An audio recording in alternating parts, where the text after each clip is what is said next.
তামিম দারি রাদিয়াল্লাহু আনহু তিনি একবার 30 জন বা 40 জন সাথীকে নিয়ে সাগরে সফর করতে শুরু করলেন।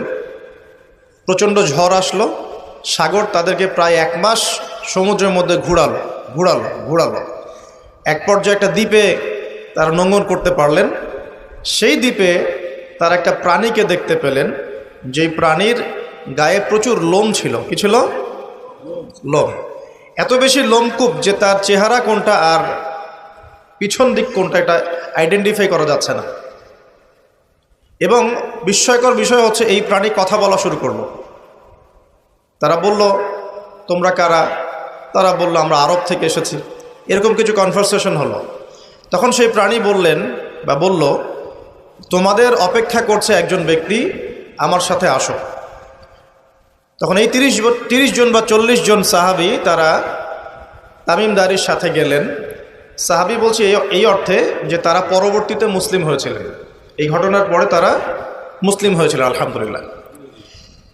তো তারা গিয়ে দেখলেন শেকল দিয়ে একজন ব্যক্তিকে বাঁধা আছে, যেই ব্যক্তি খুবই শক্তিশালী, তাকে শেকল দিয়ে বেঁধে রাখা হয়েছে। এবং সেই ব্যক্তি তাদেরকে জিজ্ঞাসা করছিল, তোমরা কোত্থেকে এসেছো? তামিম দারি রাদিয়াল্লাহু আনহু তিনি বলছেন, আমরা মক্কা থেকে এসেছি, মদিনা মক্কা থেকে এসেছি। কি উদ্দেশ্যে? এই উদ্দেশ্যে। তোমাদের সেখানে একজন ব্যক্তি আছে মুহাম্মদ, তার কি খবর? তামিম দারি রাদিয়াল্লাহু আনহু বলছেন, তার খবর হচ্ছে বালতির মতো। কিসের মতো? বালতির মতো।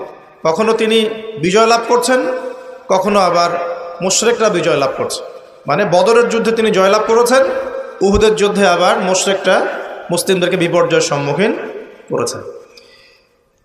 জিজ্ঞাসা করলেন, তাবারিয়া হ্রদ চেনো? তিনি বলছেন, হ্যাঁ চিনি। তাবারিয়া হ্রদে কি পানি আছে? তামিম দারি রাদিয়াল্লাহু আনহু বলছেন, হ্যাঁ পানি আছে। এই ব্যক্তি তখন বলছে, অতি শীঘ্রই সেখানে কোনো পানি থাকবে না। আবার প্রশ্ন করছেন, বাইসানের খেজুর গাছের নাম শুনেছ? তামিম দারি বলছেন, শুনেছে। সেখানে কি খেজুর আছে? তামিম দারি বলছেন, প্রচুর খেজুর আছে।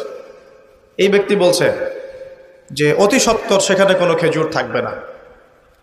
এরকম কিছু কথা বলার পরে তামিম দারি তাকে জিজ্ঞাসা করলেন, আপনি কে? এত প্রশ্ন জিজ্ঞাসা করছেন, তুমি কে? তোমার পরিচয় দাও। তখন এই ব্যক্তি বলছিলেন, আমার পরিচয় তোমরা খুব শীঘ্রই জানতে পারবে।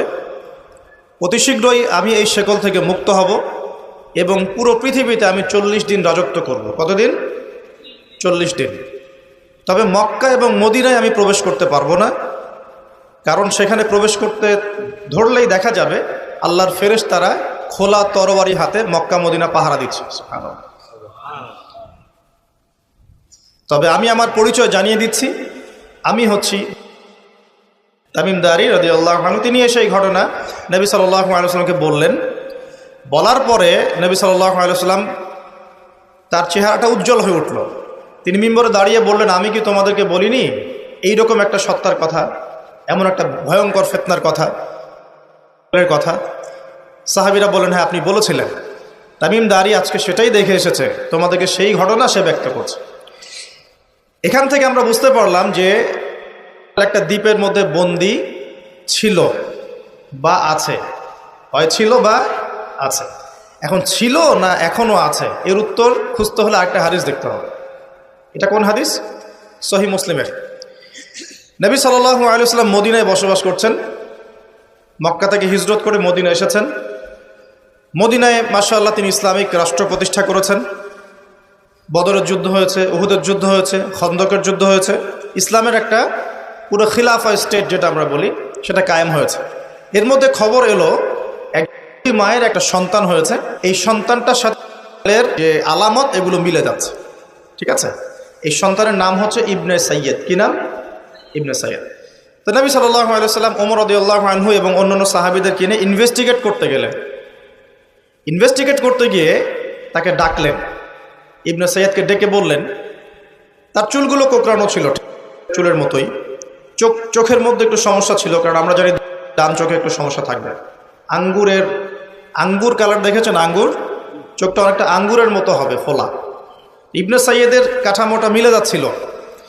নবী সাল্লাল্লাহু আলাইহি ওয়াসাল্লাম তাকে ডেকে বললেন, তুমি কি দেখো? ইবনে সাইয়্যেদ বলছে, আমি আরশ দেখি। কি দেখি? আরশ বোঝেন তো? আচ্ছা, এখানে আরশের কথা যেহেতু এসেই গেছে, একটা কথা বলে দেই যে নবী সাল্লাল্লাহু আলাইহি ওয়াসাল্লাম একটা হাদিসে বলেছেন, কিতাবুত তাওহীদ গ্রন্থের মধ্যে আছে,